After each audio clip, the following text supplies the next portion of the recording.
Right, we've passed the appointed hour. We have a quorum, and now meeting is called to order.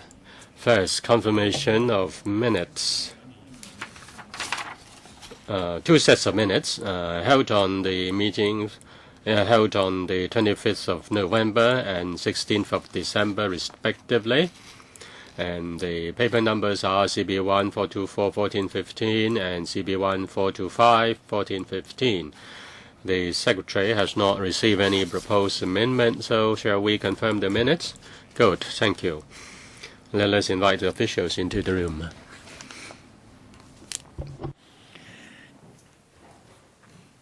And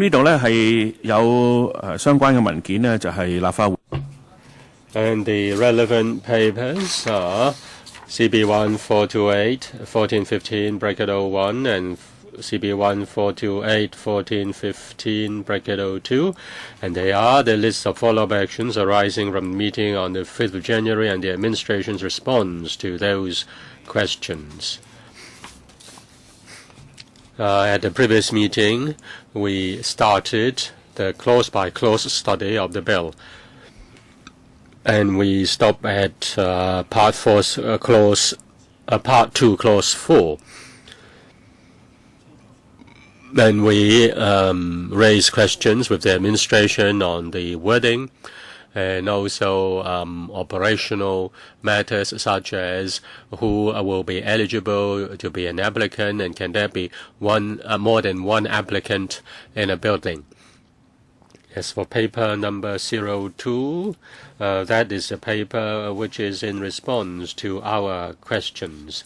I would like to invite the officials to take us through the paper, and then we will have further discussion on the paper, if any. Yes, please, the PAS.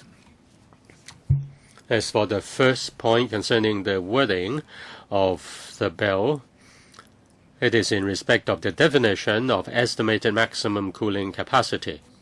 We have studied that, and we believe the observation made by members at the meeting was correct, and we will consider moving an amendment under the CSAs, move the CSA.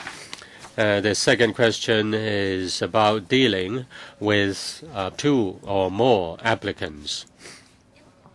In the bill, it is said that the management company or the owner may apply to be a consumer of the DCS. A number of undertakings have to be made, and that includes the payment for fees and charges of DCS and installations such as a substation and also related installations or constructions will have to be made. Under such circumstances, if there is more than one applicant in respect of a particular building, is not very likely. But if there is such a case, then we will have to discuss with the owner or the applicants or the management of the related building before deciding on who will be the consumer. That's the information we provide in respect of the operational aspect of the matter. Last time I gave my own personal view.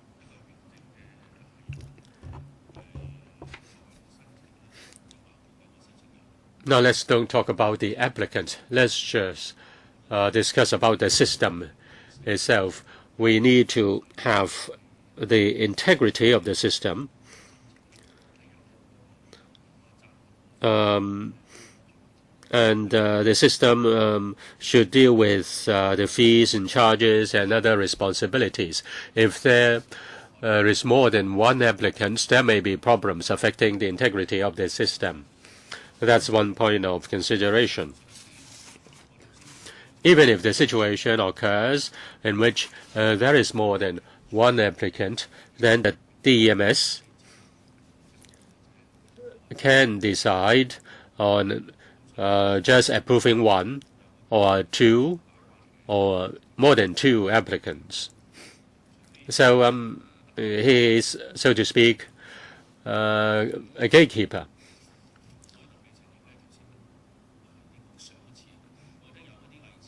Now, there were examples given at the previous meeting.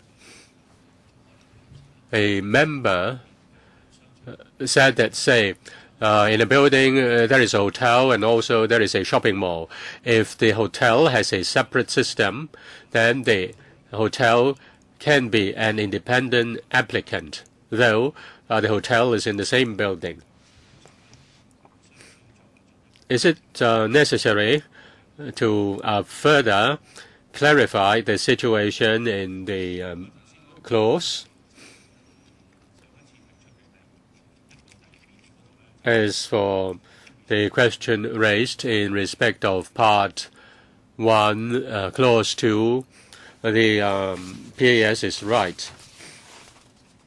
The Chinese rendition, it gives people the impression that the person is a successful applicant, and the building is given the DCS, but in English, the definition just talks about the capacity is furnished for the purpose of making an application. We need to tidy up this part of the Chinese rendition. Mr. Wu, 7 minutes each, questions and answers. Mr. Wu. Thank you, Chairman. With regard to the issue on more than one applicant, I want to raise a technical issue. Say, in a building, there is a shopping mall and a hotel. Each will have a separate system. You may have two heat exchange systems before there can be two separate systems. Suppose they have two systems. I want to know about the piping and also the provision of the cooling water. The water should be sent or supplied to the heat exchange equipment. That from the before the part of the heat exchange, then that is the system belongs to the administration, and they also need to provide an inlet. Now, if the DCS, the provision of DCS is done after the completion of the building, is a kind of retrofitting, then there will be additional costs. Will the administration take part of, share part of the cost for the transfer or provision of the cooling arrangement? Thank you, Chairman. Now, concerning this example, say there is a shopping mall below and also a hotel on top of a building.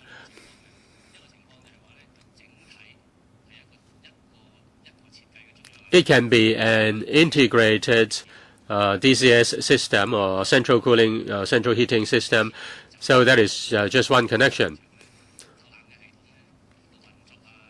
The operation of the cooling system of the mall may be different from the cooling system of the hotel.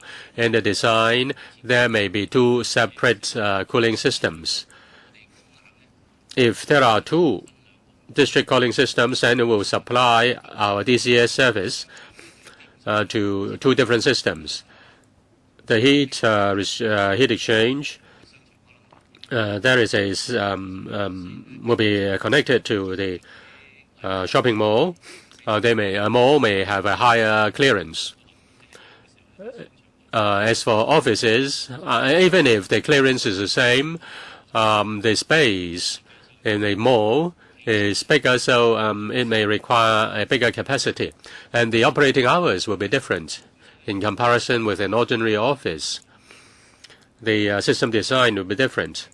So it is reasonable to have a separate system. In the provision of DCS, we will provide a heat exchange system to the mall and a separate heat exchange system to the hotel, because the hotel has to operate round the clock and cooling is provided to each room. The arrangement is very different from the mall, and therefore there will be a separate cooling system. So the member is right. We will have 2 sets of pipes for the 2 substations. There will be 2 separate consumers. Well, if there are 2 or 3 consumers and each has a separate cooling system, then you provide the main type, and then you also provide the pipes to connect to the system or systems in the building. Do they need to pay for the piping, or will the service supplier provide these pipes? Thank you for the question. Our cost. Now we have to provide the cooling service, and that includes the pipes from the all the way to the heat exchange equipment, and the heat exchange equipment is also provided by us. This is the first time I heard it. The heat exchange is provided by the cooling service provider. It is provided by the system. It's not provided by the applicant. The applicant has to provide a room.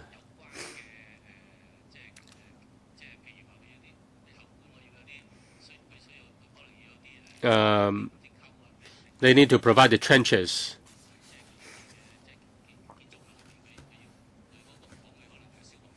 And they may need to have fire safety installations. As for everything inside the substation, including the pipes leading to the substation and also the heat exchange equipment, they will be provided by us. But from the substation onwards, then it will be provided by the consumer. It's just the same as supplying electricity. Yes, the chairman is right. The company provides the transformer. The electricity company provides the transformer, and then the wiring will be provided by the consumer. So when we draft the bill, we have to consider inside the building there may be a whole system. As mentioned in Part 1, the definition of a building also includes part of the building. So if the system is complete, that there could be separate or independent applications. Chairman, one more detail. Anyone else? No, Mr. Wu? If we use the same concept,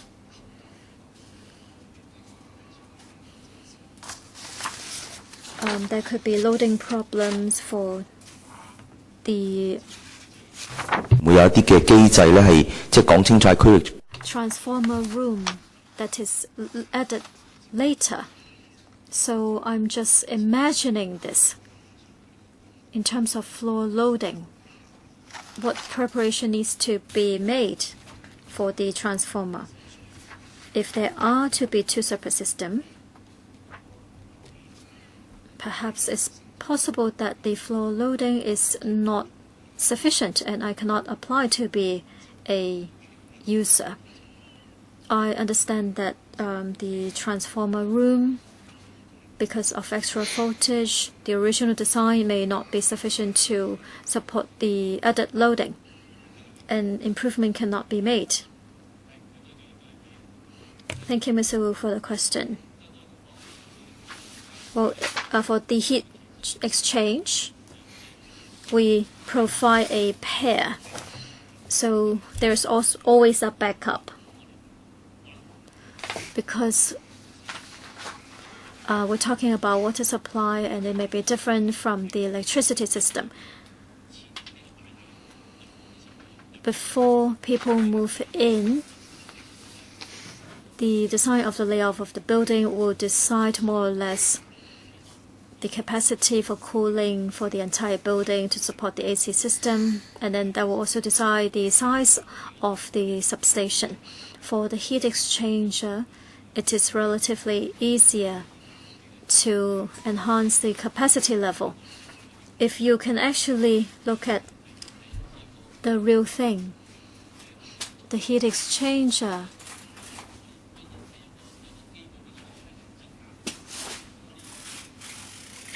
the capacity level can be enhanced if needed when the demand increases in the future. But of course, that is subject to a limitation of perhaps 10% or 20%. But of course, if you are talking about a huge difference and we need to erect a new substation, the chances are quite slim, because when the building is designed, the AC system or AC capacity, how much AC is needed, so on and so forth, are already decided before they decide on the size of the substation, unless they do not plan for the use of AC at the beginning. And then later on, they need to provide AC to other places. Then they need to add another substation. But for 10% increase or small scale increase, the heat exchanger does provide enough leeway. There's no need to worry, because in terms of building design, we must consider AC needs. If the building is to provide district cooling services,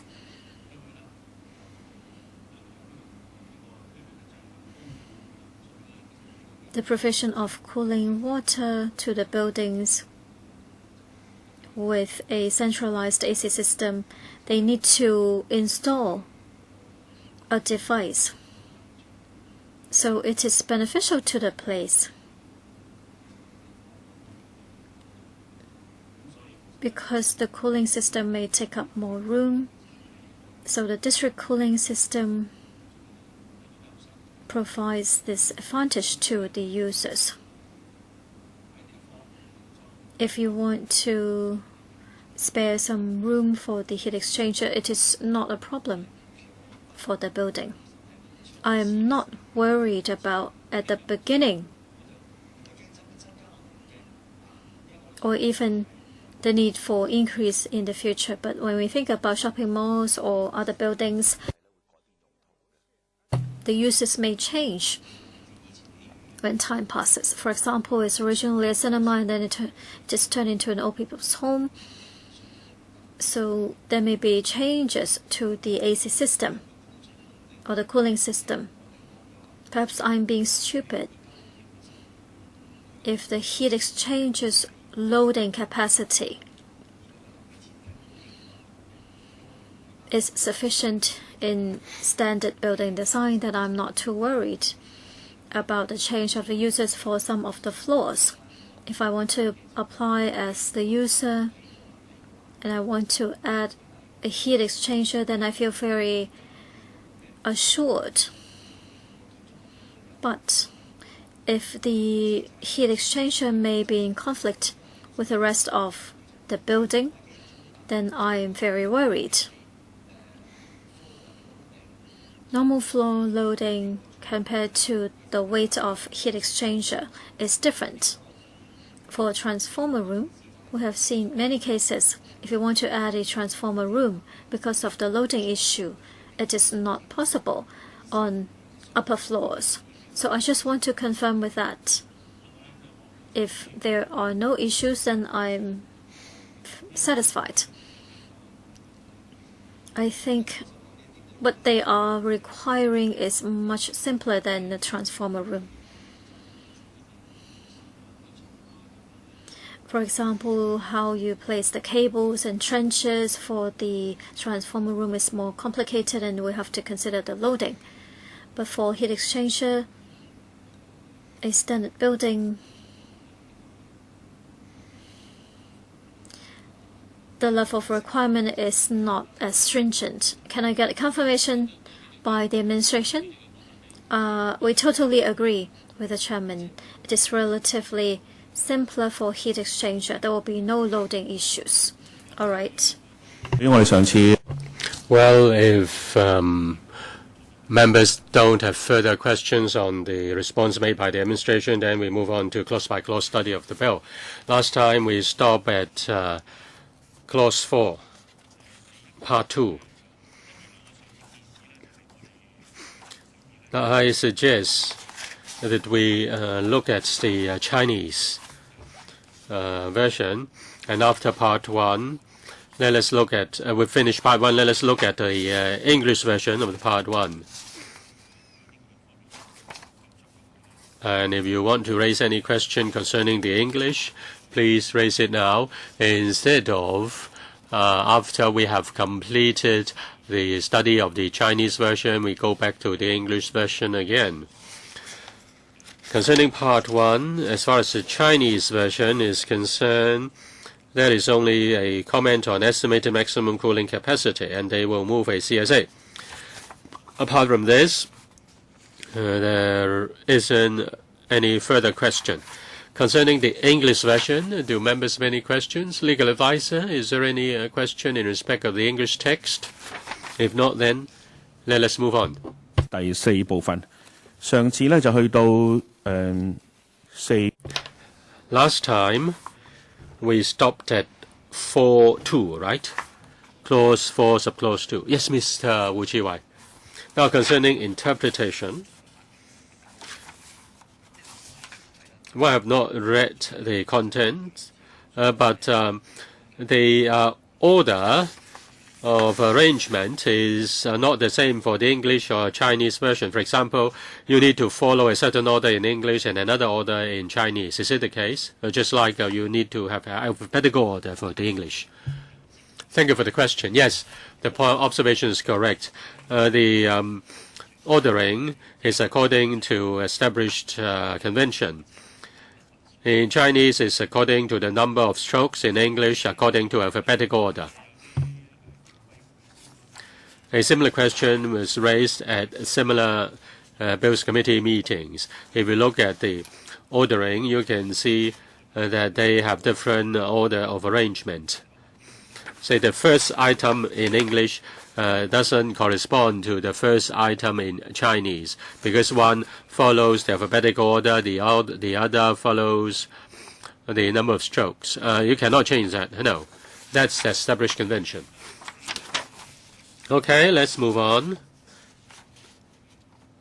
Any question on Clause 4, legal advisor? Thank you, Chairman.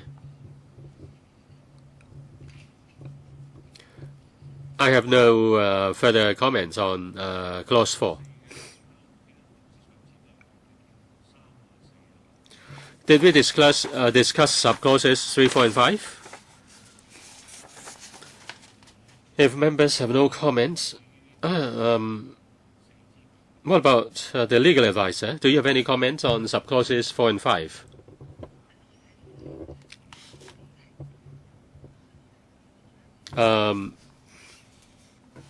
Subclause 5, if the director decides not to approve the applicant as the consumer of the DCS for a building under subsection 4, the director must notify the applicant of the decision and reasons for the decision.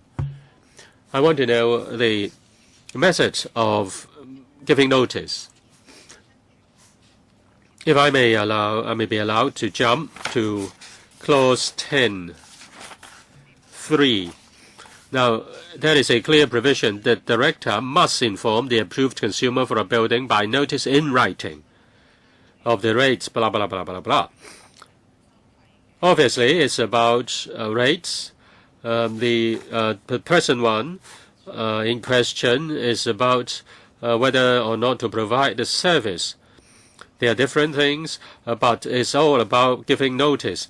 Is it possible to put it down more clearly? Say, is it just by writing only or by making a phone call? Yes, the PS. I can confirm that our purpose is to provide notice in writing.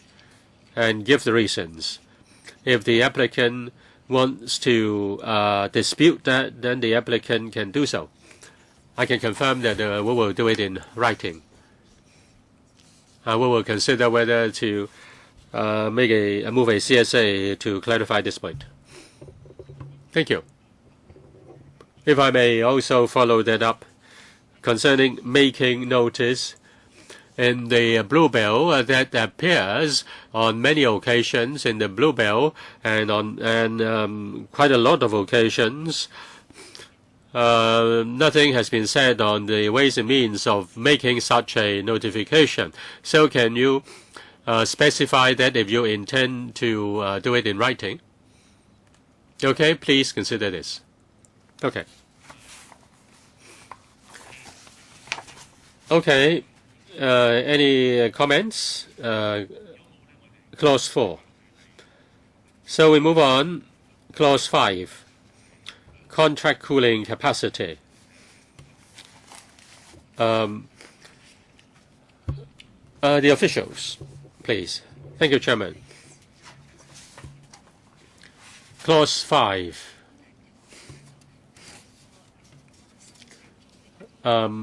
On the approval of the consumer of a DCS for the building, the estimated maximum cooling capacity has to be provided.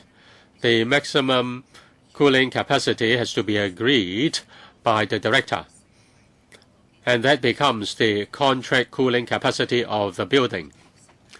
The importance of the contract cooling capacity of the building will decide the amount of fees. Right. And then I recall we discussed that before.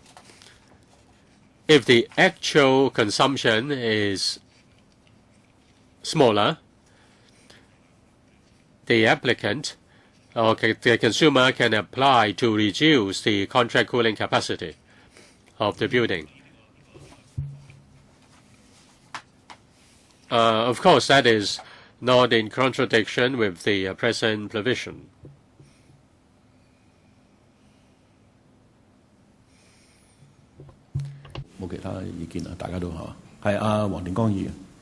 Mr. Wang Ting-Kwong, I have a question. At the start,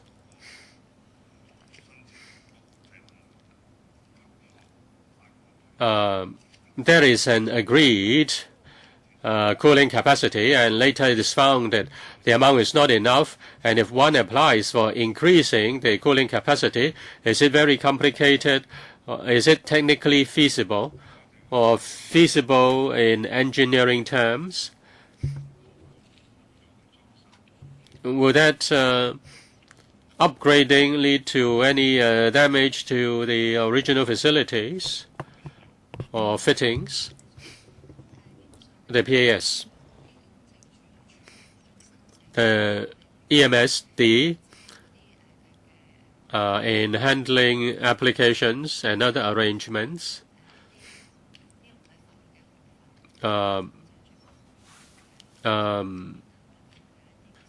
will be certain supply conditions, though they are not part of the law. In these under these supply conditions, if a consumer applies for certain changes or revisions, the EMSD will assess whether that revision will technically feasible. Mr. Lai can speak on such details. Mr. Lai, please. Thank you, Chairman, and thank you, Mr. Wong. Under 5.2, there is a provision. The approved consumer for the building may revise the contract cooling capacity of the building only if the director has agreed to the revision. Now, after they've moved in, and if there is a contract cooling capacity, and if the amount is not enough, it has to be adjusted. And then adequate time has to be made for us to give us notice. And for each consumer, we have estimated a certain cooling capacity. If the increase is small, I just mentioned let's say, for example, the heat exchanger, we can have a 10% spec capacity. We have to consider whether our plants have adequate cooling capacity. And if possible, then we can increase their contract cooling capacity. But if it is very substantial, say, for example, a further substation has to be built and adding further heat exchangers because increasing the contract cooling capacity, that will take a longer time, maybe 1 or 2 years, before we can make such an arrangement. It really depends on the magnitude of the increase. Chairman, I understand the point. Whether it is for environmental reason or for economic reason, as a consumer, I will just look at my actual situation and then apply for a certain cooling capacity. And after I moved in, because of changes in circumstances, say,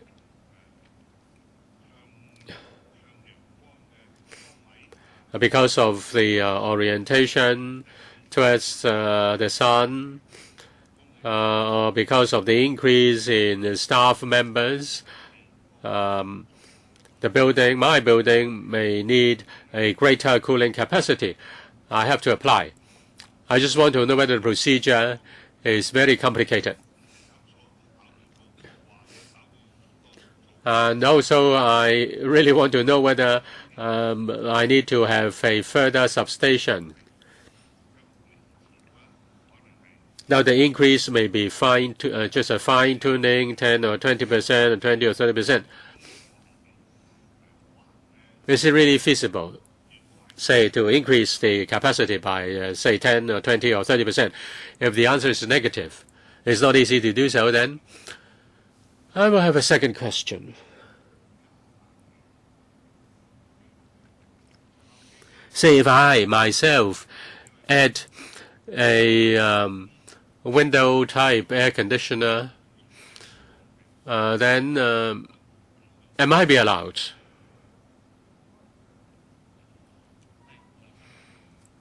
Mr. Lai. Thank you, Chairman, and thank you, Mr. Wong, for the first question. The procedures for application is not complicated. We will facilitate the user as much as possible, whether it is revision upwards or downwards. Well, even if it is a revision downwards, some time is still needed.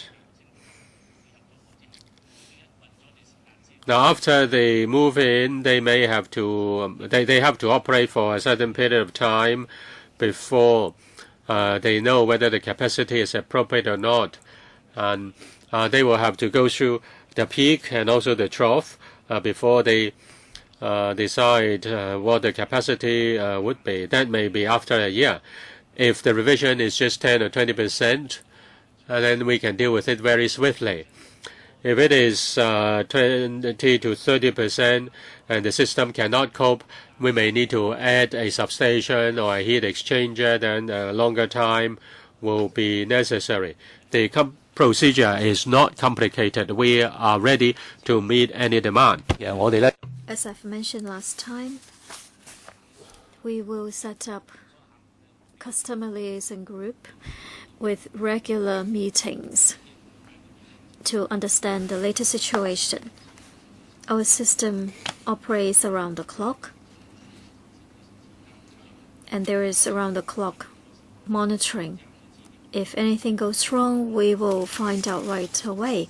If the usage level is suddenly rising, we would see that right away. And it is very convenient for application to increase the capacity. Mr. Wong also talked about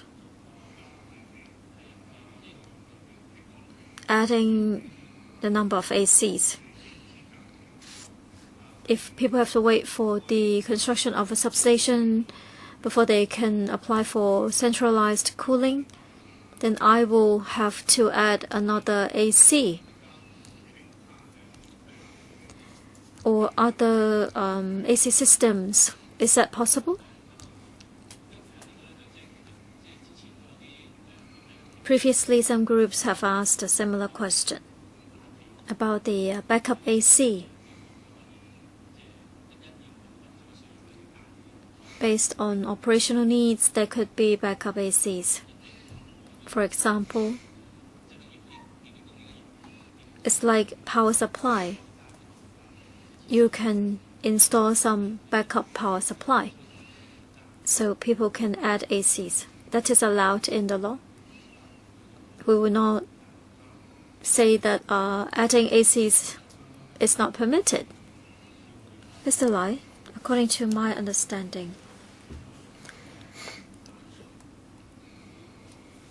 you provide cooling water to the AC system, so the pipes should be designed in such a way that there could be some flexibility. So, Mr. Lai, can you tell us what is the extent of flexibility if the demand increases? For the pipes,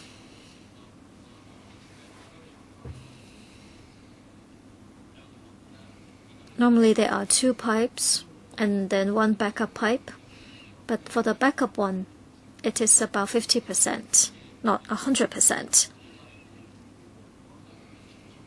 So we will reserve sufficient number of pipes. That should not be a limitation. The biggest problem would be the heat exchanger, because the size of the substation is already fixed, and we provide an appropriate heat exchanger according to the contract cooling capacity. Let's say it's 1,000 ton. There is room for increase, but not up to 100%, perhaps only by 10 to 20%.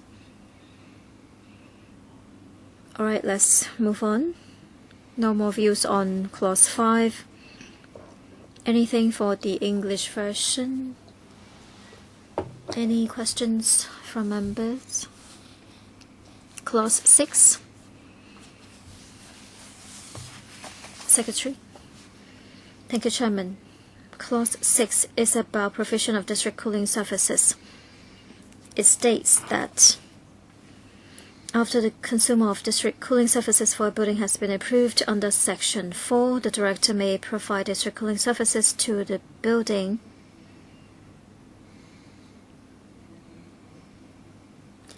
from the intended starting date agreed by the Director under Section 4(b)(2). Because when we talk about the fees attached to the cooling capacity, we start calculating according to the starting date. When the user applies under Section 4, he agrees to the starting date. But when the Director sees the application, he will make a decision on the starting date.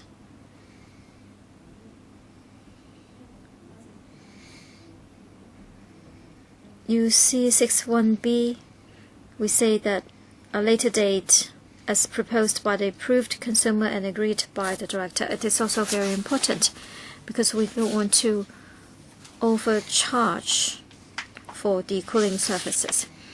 For bracket 2, it says that the Director may refuse to provide district cooling services to a building from the date specified in bracket 1 if the approved consumer for the building fails to fulfill or is in breach of the undertaking given by the approved consumer under 4 bracket 2c in respect of the building. Bracket 3 states that if the Director decides to refuse to provide district cooling services to a building, the Director must notify the approved consumer for the building of the decision and the reasons for the decision.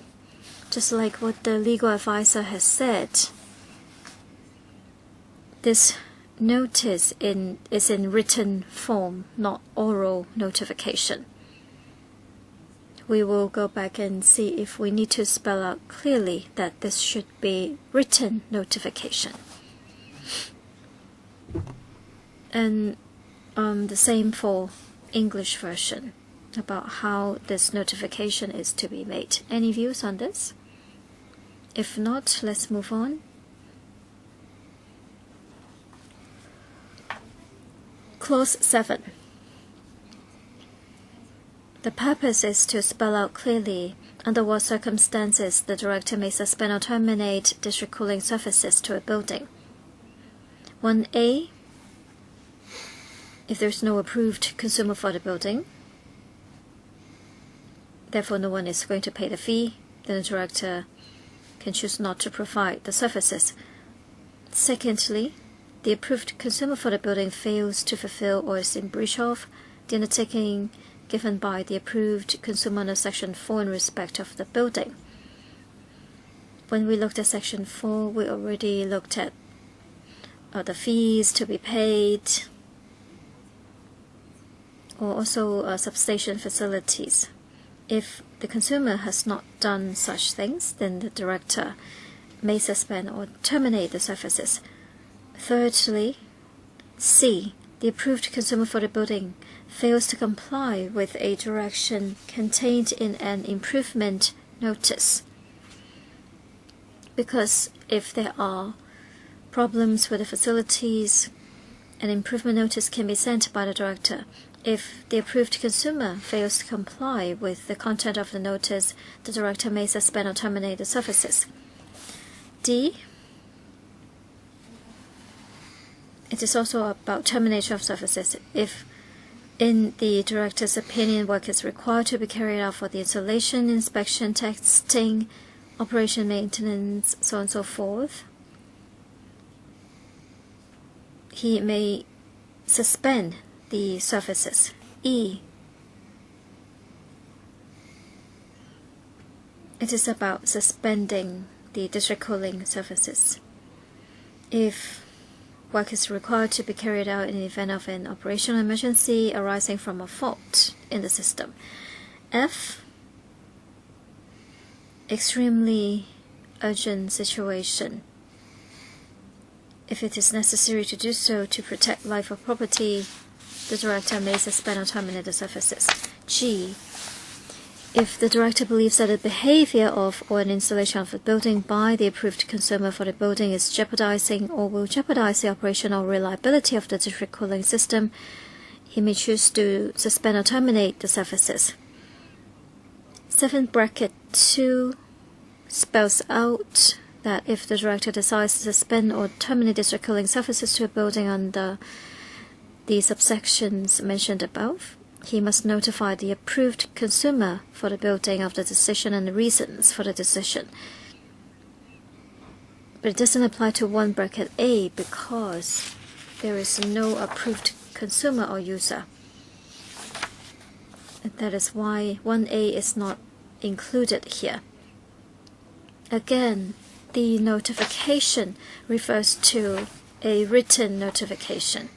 We'll see if we need to add this into the provision. If there is no approved consumer, some members have expressed their concern before. For example, the property management agency acts as the applicant and then one day it stops providing services to the building, or it has closed down. But inside the building, there are real users using the services. Who will you notify? The so-called approved consumer does not exist anymore. But users in the building will be affected. It doesn't seem to spell out the relationship between the administration and such users. So how will you handle that situation? Otherwise the users will complain. All of a sudden there is no AC.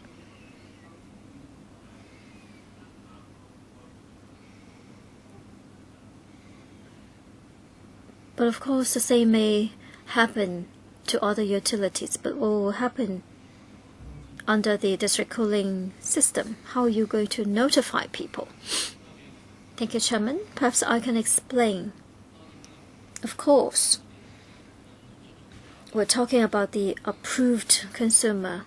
This is a contract arrangement. But it is like water supply. We connect the units to the system, and the provision of services is continuous. Once a substation is erected, or the fee is paid or deposit is provided, there is guarantee. So when there are changes, for example, the property management agency has left, we would like to move from the existing consumer to a new consumer in a seamless manner. In our application form or the application procedure, you see the same arrangement. A new company can submit an application form to become the new approved consumer, and at the same time we will terminate the status of the previously approved consumer once this person has already paid the outstanding balance for the services. We would like to offer seamless arrangements in terms of the contracts, but when it comes to actual water supply, that will not be terminated.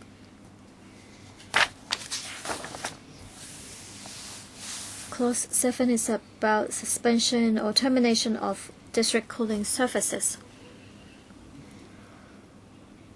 If the approved consumer has changed, if they submit a proper application, there will be seamless arrangements, and suspension or termination of the services will not apply. If that does happen, it means that something has gone wrong. For example, like 7.1a, suddenly there is no approved consumer, and you have to suspend or terminate the services. Under that circumstance,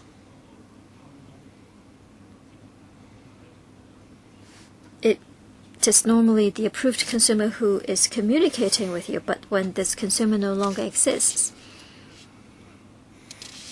how do you communicate with the rest of the people or the users in the building?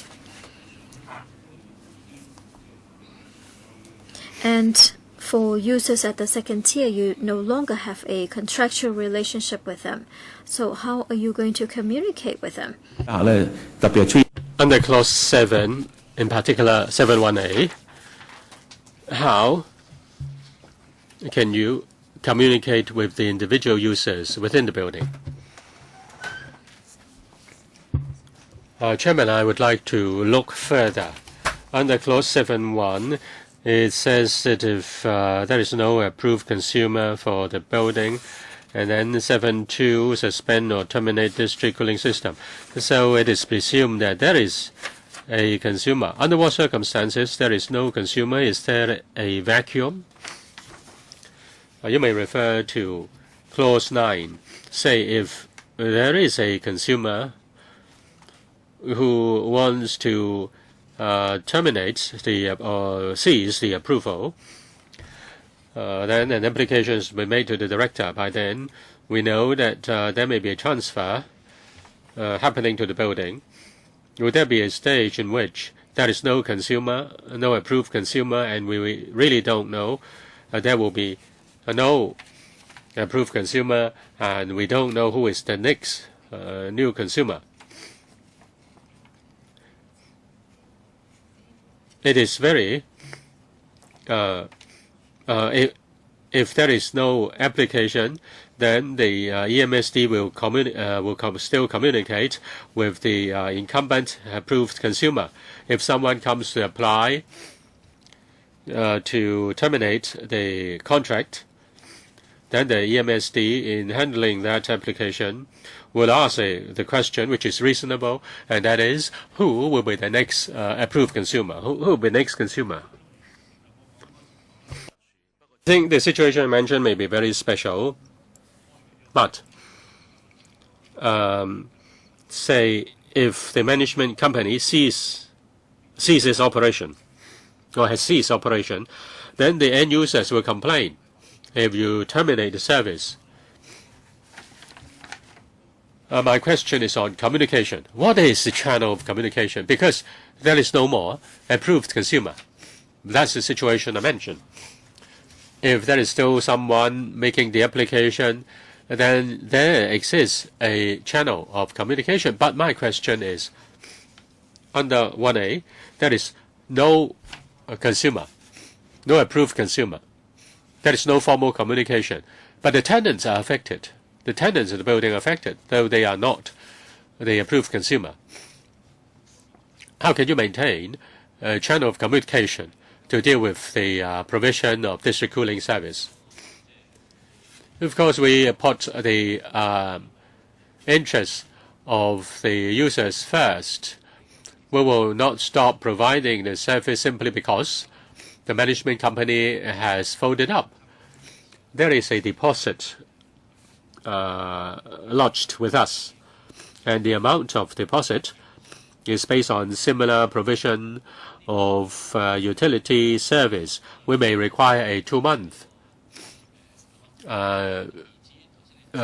fee as a deposit.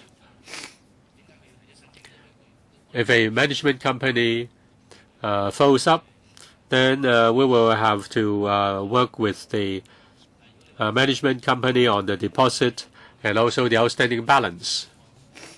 If we are unable to contact the approved consumer, we still don't want to terminate the supply of cooling water to the building. We'll continue to provide the supply of cooling water. We'll continue to provide cooling water, and then we'll talk to the owner or the organization such as OC, and then we will communicate with them, see if they get another management company, and whether there will be a new applicant.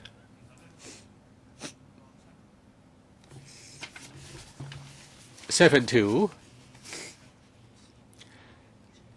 says that under subsection 1B, C, D, E, F, G, the director may notify the approved consumer for the building of the decision and reasons for decision of the suspension or termination service. But it doesn't cover 1A, which is the situation I mentioned earlier. So you don't need to make any notification, do you? I know you will deal with it specifically, how you maintain communication with the end users. I don't know how you do it. When the situation of 1A occurs, I mean 7-1A occurs, then it seems that there is no provision to take care of that. The same applies to 8. 8 only covers 7-1, B, C, D, E, F, or G, but not 7-1A. This is a special situation, but it doesn't mean it is impossible to take place. Say, if a management company folds up, then the staff of the management company may not provide service because they are not paid. So the service of the management company is suspended overnight. Then how can you deal with the situation?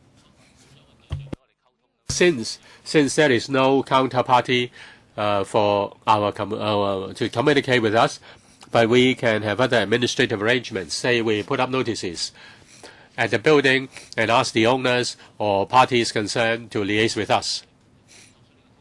We can give notice, say by putting up a notice at the building. If we are able to identify individual owners, we can also issue letters to individual owners.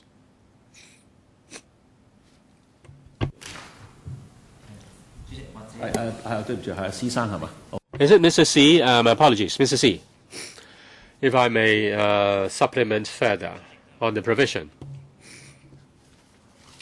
712 doesn't deal with the situation under 718. 7.2 deals with the responsibility of the director who has the responsibility to give notice. Under 7.1a, as said by Mr. Lai, even if there is no approved consumer, the director will make use of other channels to deal with the matter. When we draft the law, we spell out under 7.2 the responsibility of the director to give notice, but it doesn't prohibit the director from doing anything under 7.1a. Do we need to spell out the law? Spell that out in the law? Now, under 7.1b to g, the situation is very straightforward.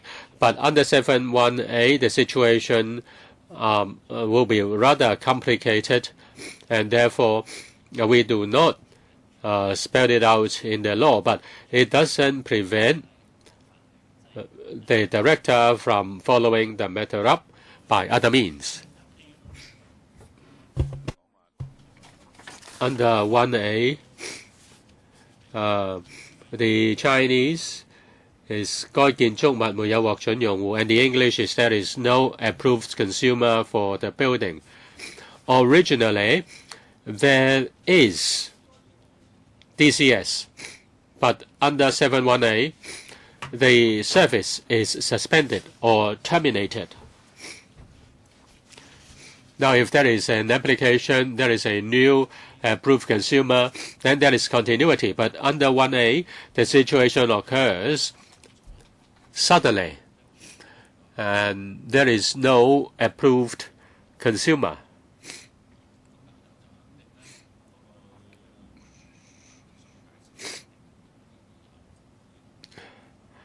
It is presumed that there was an approved consumer. If there was none, then there wouldn't have been any DCS supplied to the building, and there wouldn't be any suspension or termination. I know that you may have administrative arrangements outside the law. If you have such conditions or codes or guidelines, then the end users will feel a little bit safer. Say you will maintain the service and you will communicate with the end users, and you also can ask them to get a new approved user to make the approved consumer to make the application. So there will be no suspension. Yes, the PAS. Thank you for your view. In fact, in actual practice, that's possible, though the chance may not be high when there is no approved consumer. In fact, we did consider how to deal with that, and we considered administrative measures such as putting up notices, as mentioned by Mr. Lai. If we are to put down in the law as to how we should inform the parties affected, that would be difficult. The point mentioned by the chairman is a possibility. And we have conditions on supply of service, and say in those conditions we can spell out that if there is no approved consumer, what administrative measures will be used to inform the end users. That will not be in the law, but that will be in the service conditions or in the service contracts. Yes, legal advisor. I understand that if the reference is to the approved consumer, then the drafting may have a problem when there is no approved consumer, but the administration may consider another approach. if we use the building which receives the DCS, then the notification can be made, say, by means of putting up notices at the building informing the end users to make certain arrangements to work with the director. So the emphasis can be put on the building rather than on the approved consumer, the PAS.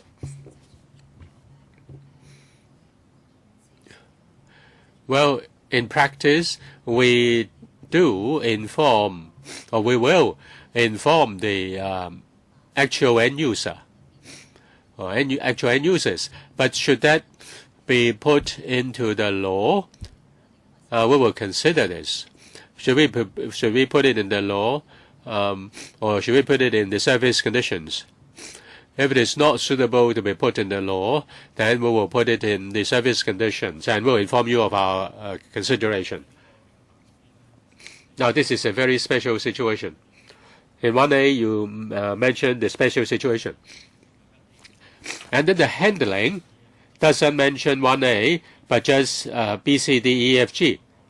Then it seems that A is left unattended. But in fact, it is a very situation because originally there was an approved consumer and suddenly there is none. It seems that the provision is incomplete.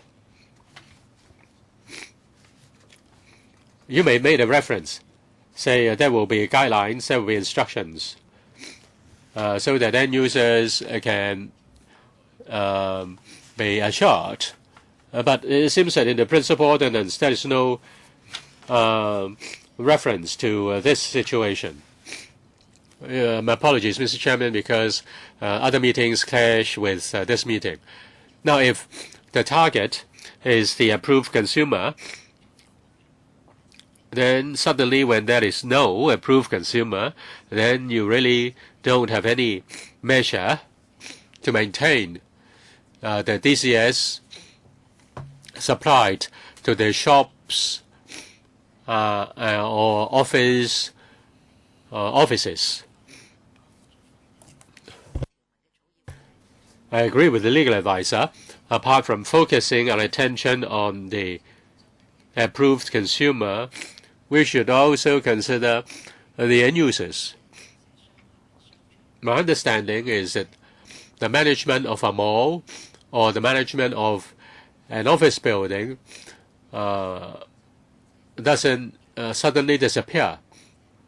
The management company is very likely to become an approved consumer. Is it the case?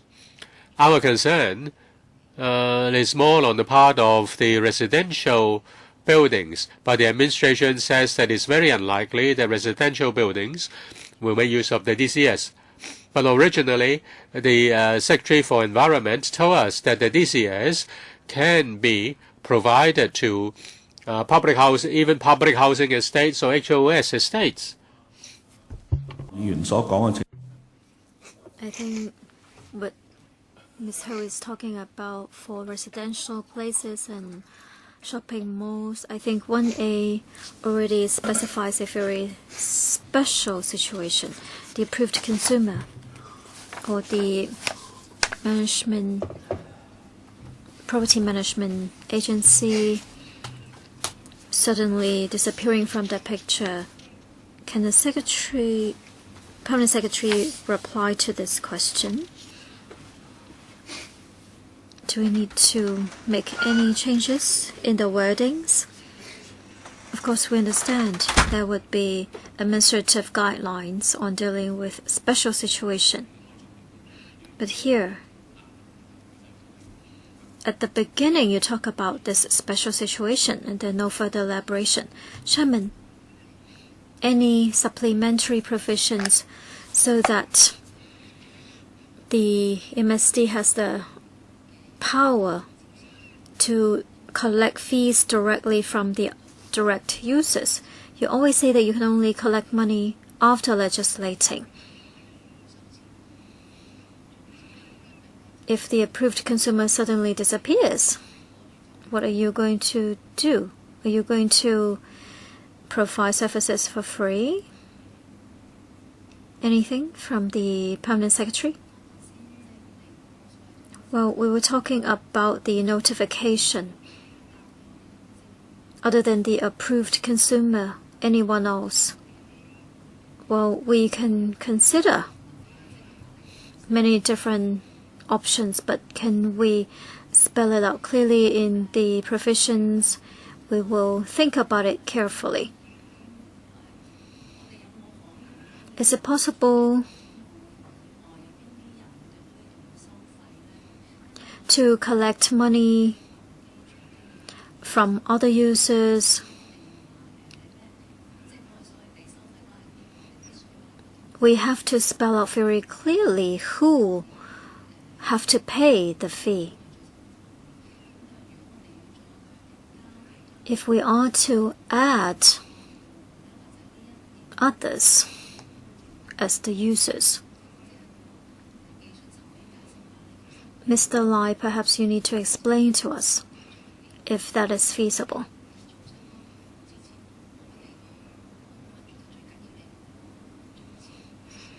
Well, we have to ensure that there is no suspension of the services.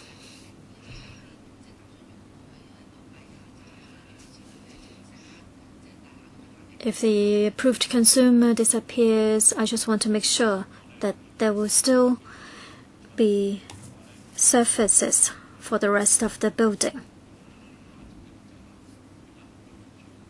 Well, there will be problems on so many levels. There is a deposit involved.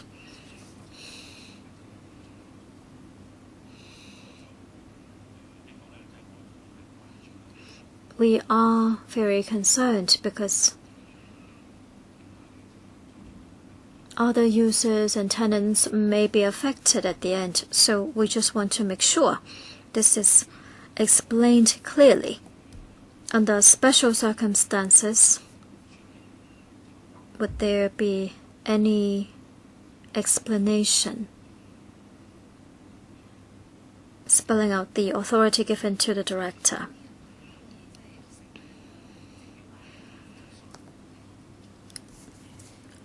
If there are special circumstances, the MSD is empowered by this ordinance up to a certain point.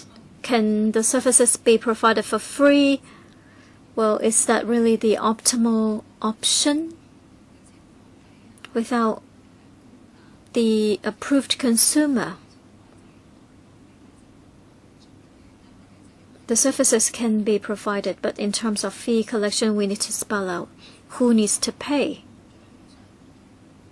If we don't have this mechanism of approved consumer, I'm worried that the MSD may have too much power and they can randomly point the finger at someone and ask a person to pay. So, Mr. Lai, can you explain the technical points? Before you do, Mr. Lai, yes, there is a deposit, but you need a certain mechanism. Otherwise, under 1A, this approved consumer may disappear. Can you just rely on the deposit, Mr. Lai? Thank you, Chairman, and thank you, Ms. Ho. In terms of operation, we try our best not to affect individual users who will lose the cooling water or the AC. But in terms of the law, when the approved consumer disappears, we will try our best to provide assistance to support reapplication, for example, the OC of the building. So we will try to make it as seamless as possible. That is the ideal situation. But such are only contractual arrangements. If there are something wrong with the contract, there is a deposit that will be sufficient for around 2 months' payment. So that will be sufficient for the vacuum period. Unless absolutely necessary, we will not suspend the provision of the water. So we'll do our best so that even without the approved consumer, we will continue to provide the services, and we will be proactive in communicating with the relevant bodies to ensure seamless transition. Our legal advisor has noted that in terms of the deposit arrangement, Clause 13, bracket 4, and also when it comes to... can the legal advisor explain, please? Thank you, Chairman. The administration explained just now, and this is my understanding. Please correct me if I'm wrong. You seem to suggest that having a deposit means some sort of assurance or guarantee. If the approved consumer disappears, the real users in the building will not suffer from a sudden suspension of the services because there is a deposit. So the deposit can be used. But according to Clause 13 of the Blue Bill, on deposit bracket 4, subject to subsection 2, a deposit paid by a person as the approved consumer for a building must be refunded to the person if the person has ceased to be approved as the consumer of district cooling services for the building. So if the property management agency in a very short period of time has ceased to exist and they have paid all the outstanding balances, but that agency stops being the management agency for that building. So according to 13 bracket 4, well, since the deposit cannot be transferred, so at the end you may be providing the services for free.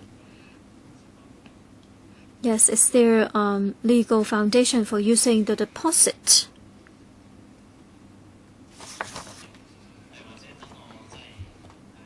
Perhaps I can explain to you the situation. The legal advisor has pointed out a number of scenarios. First, the approved consumer is very well behaved. They apply for termination of the status of a approved consumer, so you need to refund the deposit. According to Section 9, they need to apply, and there should be a 1 month period allowed. I think the EMSD has to ensure smooth transition. Scenario 2, if the approved consumer simply disappears all of a sudden, there is no proper application for termination. Refund of the deposit only applies if the person ceases to be the approved consumer. So if he simply disappears all of a sudden, the deposit doesn't have to be refunded according to 13 bracket 4. And it is subject to subsection bracket 2, which says that the deposit may be used to pay in respect of a building in terms of a charge or fee payable. If the approved consumer applies to be terminated as the approved consumer, and this person also pays all the outstanding balance, he has no responsibility to ensure there is smooth transition over to the new consumer. He doesn't care who the next consumer would be. According to Clause 13, he obtains all the deposit. If there is a vacuum, you may not be able to use the deposit to settle the balances.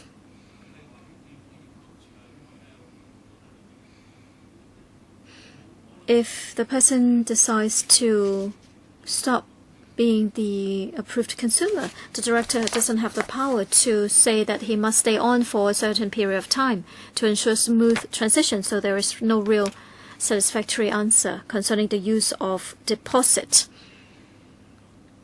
In situation I explained, you cannot use the deposit to offset the outstanding balance. The final users at the end will be affected. I don't know what will happen, Ms. Ho. Sometimes the approved consumer may use part of the premises illegally, and then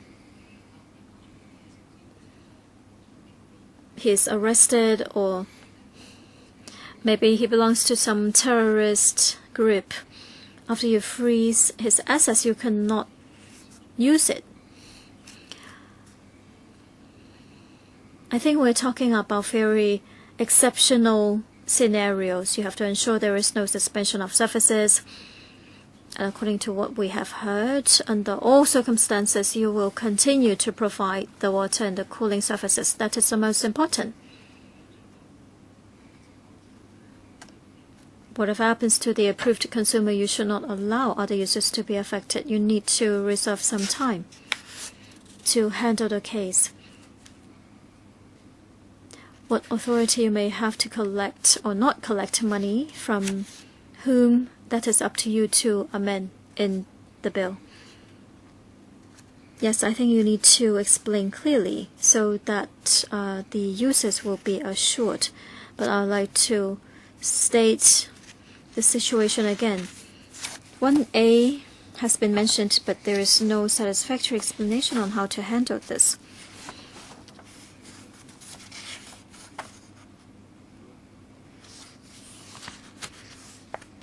At least you need to explain what power is vested with the director, according to what guideline that necessary action will be taken to handle the matter.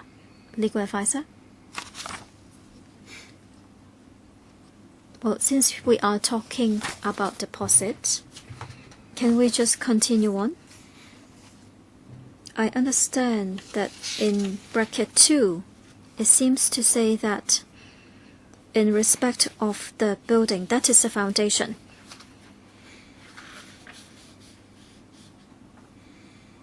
If the scope is so wide, it is possible that someone can use bracket 4. Subject to subsection 2, the deposit can be used. But you need to consider one scenario. According to Clause 9, an approved consumer should apply for cessation 1 month before the date to the director. But if the person fails to comply, he is violating Clause 9. But it doesn't mean that we are naturally taken to Clause 13 and suggest that we can deal with a deposit in a certain way. So the administration need to clarify, if someone violates Clause 9, what is the consequence? Can you clarify? Under 13 bracket 2, can you explain that with such a wide scope as in respect of the building, under what circumstances can the director use the deposit to settle the actual services fees according to the actual level of services provided? Parliament Secretary? Perhaps we have to go back to 4. I think we need to go back to Clause 4, what is meant by an approved consumer. It doesn't the consumer has to give a certain undertaking. If the management company continues to exist but does not apply under section clause 9 to be an approved consumer, then the undertakings still exists. Say, for example, it fails to pay for the fees and charges for the DCS. Then he cannot just claim that he's no longer a consumer. Let me address the question of the legal advisor. Now, if the approved consumer does not apply to seize the service, then the consumer is still the approved consumer is still a approved consumer, and therefore the deposit can be applied to the provision service. Yeah, please. Now, please consider the situation 7(1)(a). Let us continue. In fact, we did look at 8. Let us move on. Ms. Sito. I have a question concerning clause 7. Under B and C,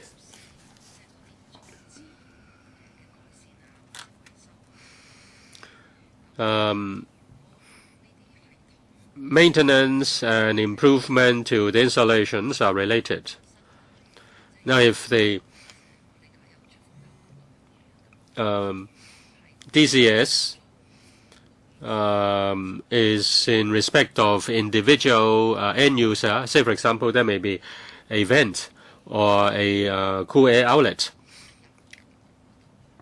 If the approved consumer is not able to gain access to make improvement, then what will be the consequence? How can you deal with that situation? Just like water leakage, which takes a lot of time to rectify. Now, as for the things beyond the heat exchanger, then it's no different from a central cooling system. If there is any maintenance system, it doesn't affect the heat exchanger and the the supply of cooling water. That's my understanding. Maybe Mr. Lai can explain. Chairman, your understanding is correct. As for the arrangement between an individual tenant and the management company, that is not our responsibility. Our responsibility stops at the heat exchanger, and we have a backup heat exchanger. A suitable arrangement will be made to ensure that the water supply will not be suspended.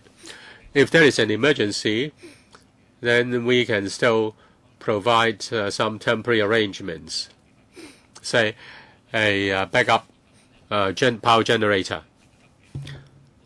We are considering emergency plants for supplying cooling water so that they will not be affected. Chairman, concerning the systems maintenance and inspection and testing under clause 8,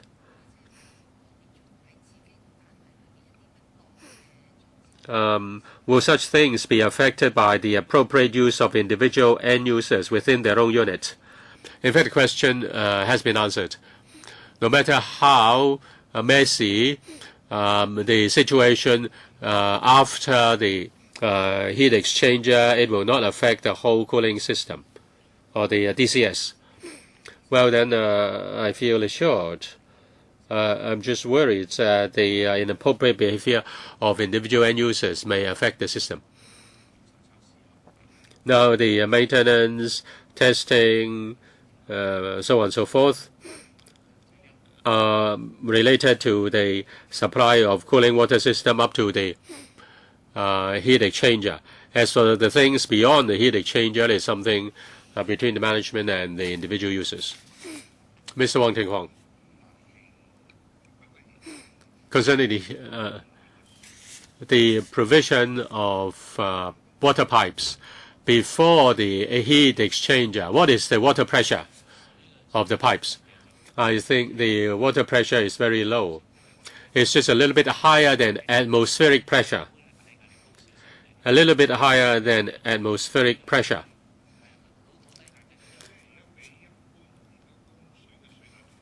Is it lower than the ordinary water supply?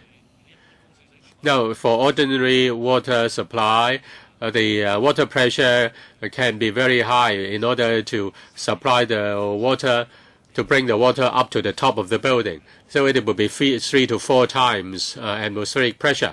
But as for us, ours is a circulation system, and the heat exchanger is usually maybe on the ground floor or even in the basement, and we don't need to pump the water up to a very high level.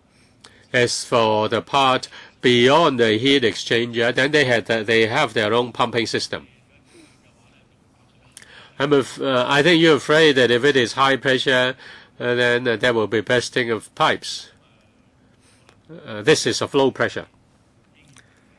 What about the English text of clause 7? When notice is required, then something has to be added. Clause 8. With that, that's the situation other than 7.1a. The PAS. If service is suspended or terminated under 7, then the consumer, the approved consumer, can apply for the resumption of DCS. If the director doesn't approve the application, then the reasons have to be given. And we will consider whether we need to specify what sort of notice can be made or should be made. Okay, that's the same. Okay, 9. Clause 9. In fact, we did touch on that. Concerning application for ceasing the service. We did discuss that, Mr. Chairman. I just want to clarify this point. If the applicant is no longer an approved consumer, then the person has to make an application 1 month before the termination of service.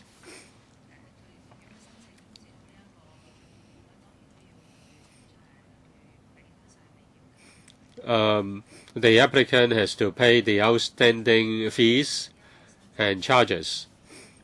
And if the director accepts the application,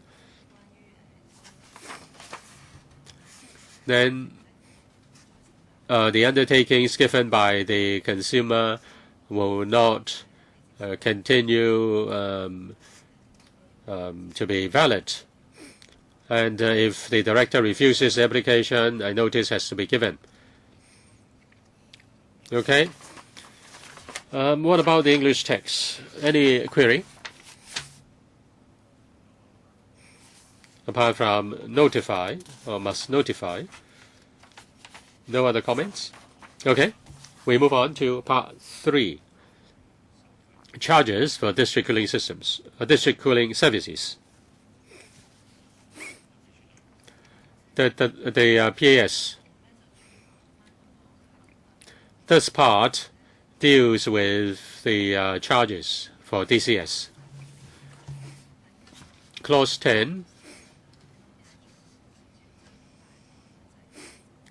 There are 2 major items. First, charge according to the capacity.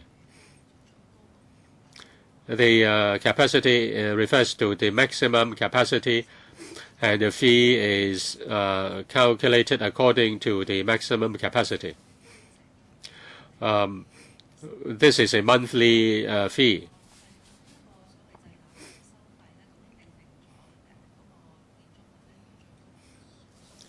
Now the maximum capacity has been set.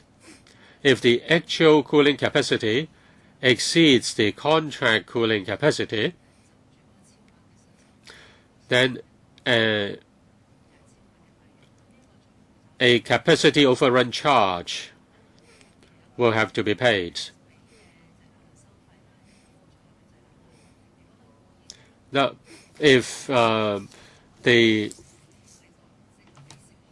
contract capacity is deliberately underestimated, then we need to deter that. Therefore, we have a capacity overrun charge. And we also have a consumption charge for the month, calculated according to the actual use. As for the calculations, they are in Schedule 2. I suggest we look at the principal ordinance first before we look at the schedule. That's 10.1. If I may move on to Clause 10.2.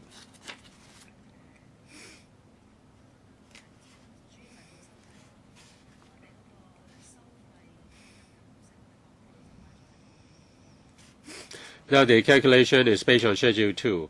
Now we have a primary charge, which is in relation to the capacity charge and the consumption charge. As for the surcharge, that's the surcharge in excess of the contract capacity. The date for payment will also be stated on the bill. And if payment is later than that, there will be a surcharge.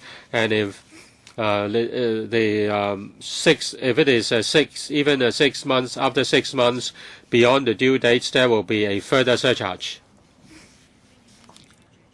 The director under subclause 3 must inform the approved consumer by notice in writing of the rates of primary charge applicable to each period.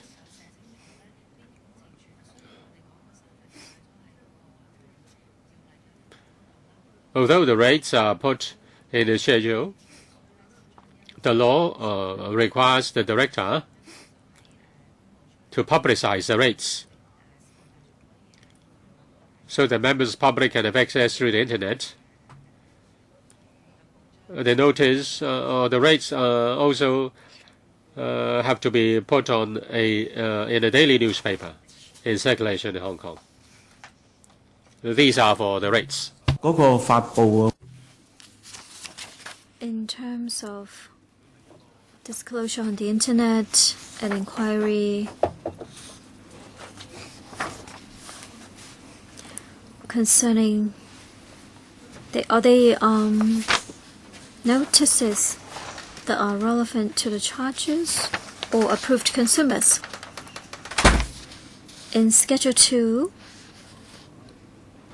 we list out the rates, but not for individual buildings. Just the prevailing rate for the area, right? Any views?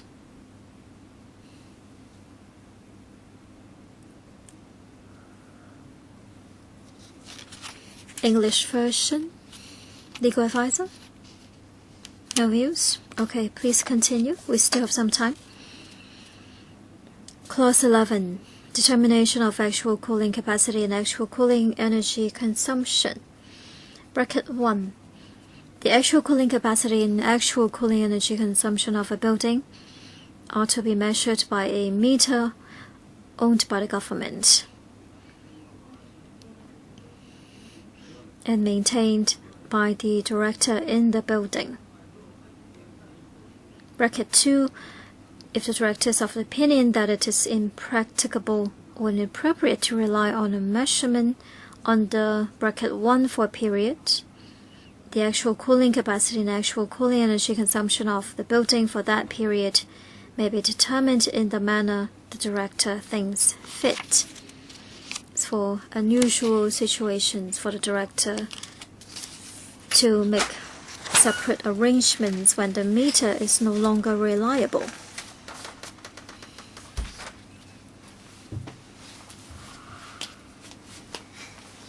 Ms. Ho, in the manner that the director thinks fit, what are you really thinking about? That is 11(2). It has to be limited in a way. Maybe it's not appropriate to spell out everything here, but can you explain to us?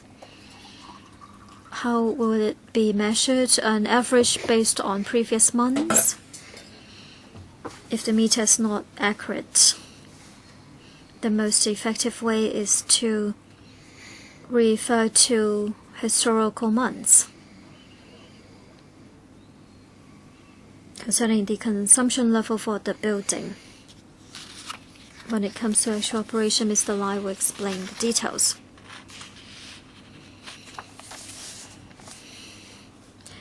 We will make a reference of past records.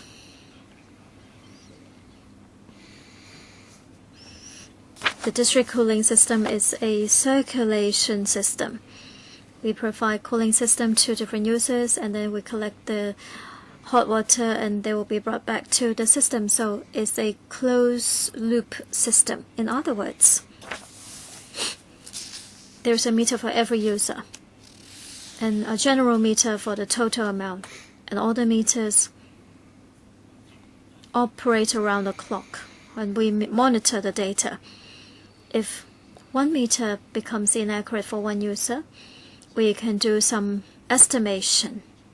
Because it's a closed loop system, we can use other meters and a general meter to do the estimation.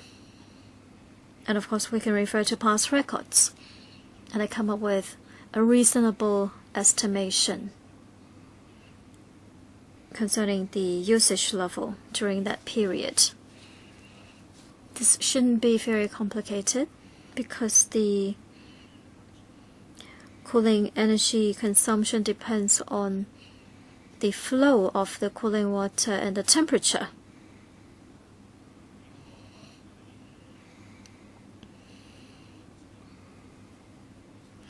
So perhaps you can provide more details in the user's guideline or manual. Yes, Mr. Lai? Yes, that can be done. Clause 12, bracket 3.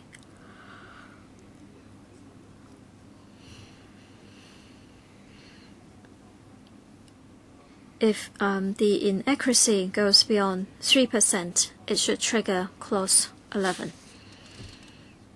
Yes, if the meter is inaccurate. Thank you, Chairman and Ms. Ho, for the question. In order to estimate, perhaps the meter is simply broken, there's no reading, or there's a shortage of power supply and the meter cannot operate.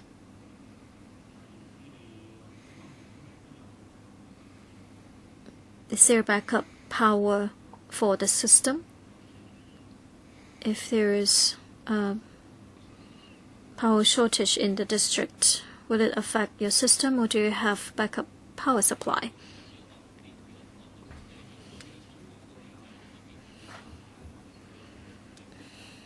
We do not rely on backup power supply or power generators.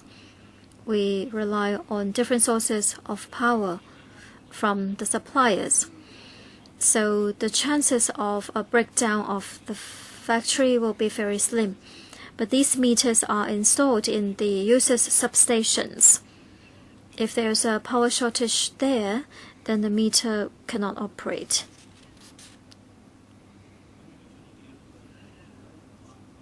If you need to estimate the usage level when there's a short period of time of power outage, you can do it quite reasonably, right? Yes. Will the system be suspended when there's no power for the building? Yes, unless they have a backup power supply. Right, Mr. Lai? Well, we don't know how different buildings are designed, but normally they have a backup power generator for emergency uses, we would ask them to provide the power to our meters as well in case of emergencies. Normally there will be no more AC if there's no power. But in emergency cases, they need to consider supporting the continuous operation of the meters, but that is up to property management. Well, if there's no cooling surfaces, it is meaningless to keep the meters running. Or at least they have a record saying that the surfaces have been suspended. I think, Mr. Lai, according to your explanation, even if there are no meters, it shouldn't be a problem to do an estimation because there are meters for different uses. If there's a power shortage for all of them, it is quite unlikely. The meters for other users will continue to operate.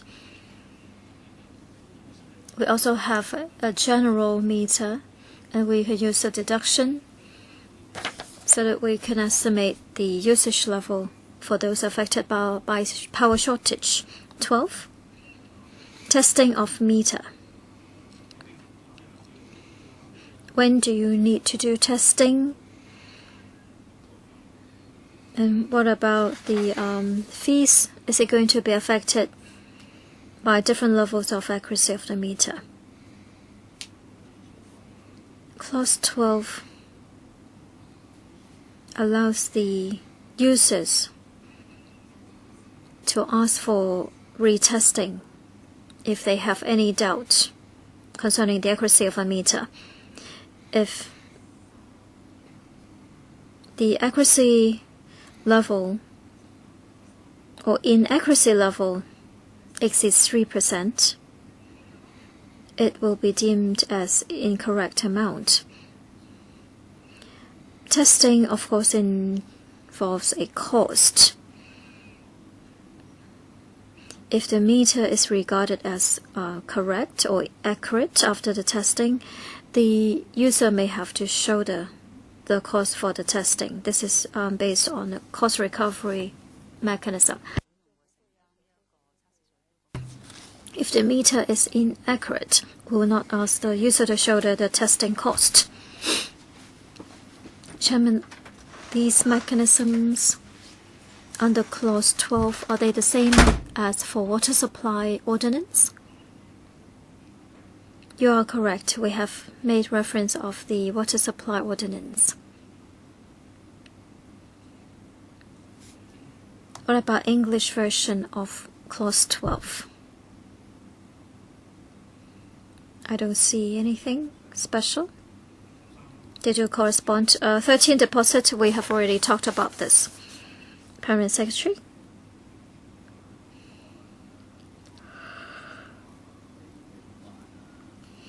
The director may require approved consumer for a building to pay a deposit in the amount and by the date specified in the demand note. And the deposit may be used to cover any charge or fee that is or may be payable in respect of the building. It will not generate any interest and it is not transferable. If there is disapproved consumer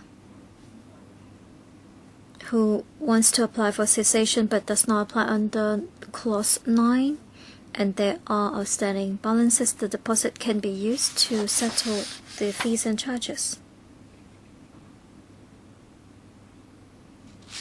No views?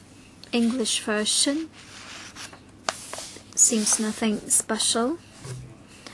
Clause 14. I think we have time for that. Due date for charge, fee and deposit. Due date for a charge or fee is for a primary charge or fee, the date by which a charge or fee may be paid, as specified in a demand note issued by the director for the charge or fee.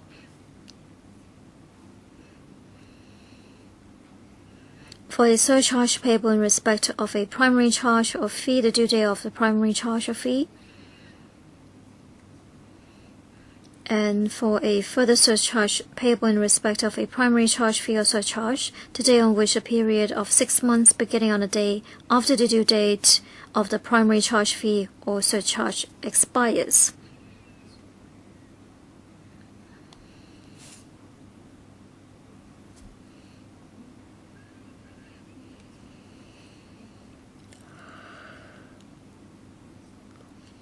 So when we talk about the due date, it will be listed clearly on the demand note. Under what circumstances? Well, since there is a surcharge, 1C further surcharge, which allows more flexibility in terms of payment, 6 months after due date. What may be further surcharge penalty? 14.1b, Mr. Lai can supplement. We're talking about a surcharge that is mentioned earlier. The actual usage level, in case it exceeds the contract level, they need to pay a surcharge. B is talking about the surcharge and C is further surcharge. What is a further surcharge? The further surcharge is anything that is outstanding beyond the due date.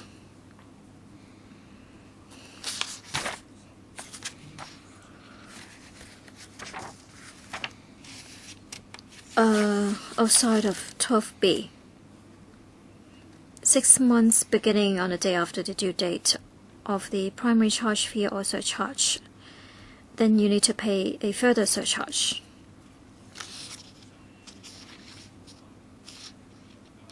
So this is something additional in terms of default payment. A further surcharge will be imposed 6 months after the due date. I'm looking at 12b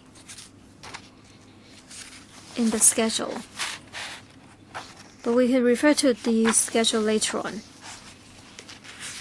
So this is different from the water supply ordinance. There is a further surcharge right away imposed instead of waiting for 6 months. Mr. Lai, any comparison with the water charges? Thank you. There are 2 surcharges. When the due date has arrived, if you fail to pay, you need to pay a surcharge. You can see it in Schedule 2. It should be 5%. 6 months after, there will be another further surcharge, which will apply in 6 months' time.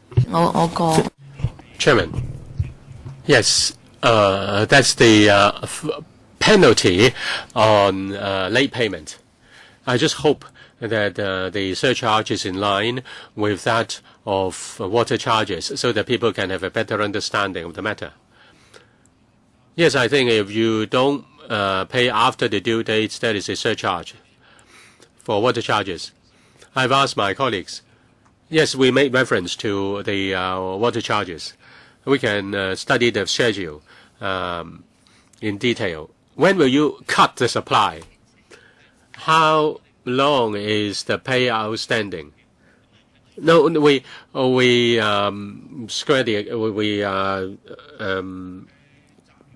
calculate the amount at the end of the month. When will you stop supply? Well, that's in clause 7. It's decided by the director. As for suspension of service, it's a decision by the director. That's within the powers of the director. Now, will there be an automatic termination of payment? Say, for example, if you do not pay after a certain date, we will terminate our service without further notice. Will you do this in your bill? As for the bill, Mr. Lai can speak on that. Under 7.1b, if the approved consumer does not comply with its undertaking, then the service can be suspended. Fails to fulfill undertaking includes not paying the fees and charges. And under Section Clause 13 concerning deposits, the deposit, we look at the fee is set at about the level of 2 months fees. So if they don't pay, then the deposit are able to pay up to 2 months fees.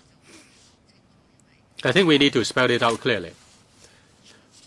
Say the management company may have a liquidity problem, or the staff may have failed to do something. Whether you enforce it or not is another matter. Usually, the WSD is very tolerant and doesn't cut this water supply simply after the due date. But you need to spell out clearly in the bill. Under Part 2, we spell out the situation in which DCS is suspended, but no details have been provided. You may make reference to the water charges. I think time is up. There is some progress. We are now at Clause 14. We'll continue clause-by-clause study at the next meeting. I think it is worth conducting a site visit to look at the DCS. It is already operating. So if we can have a site visit and have a first-hand impression, whether we can arrange a date, that's another matter. Please try to conduct a visit before second reading resumption. If we can pay a site visit, we'll have a better understanding. Okay. Thank you very much.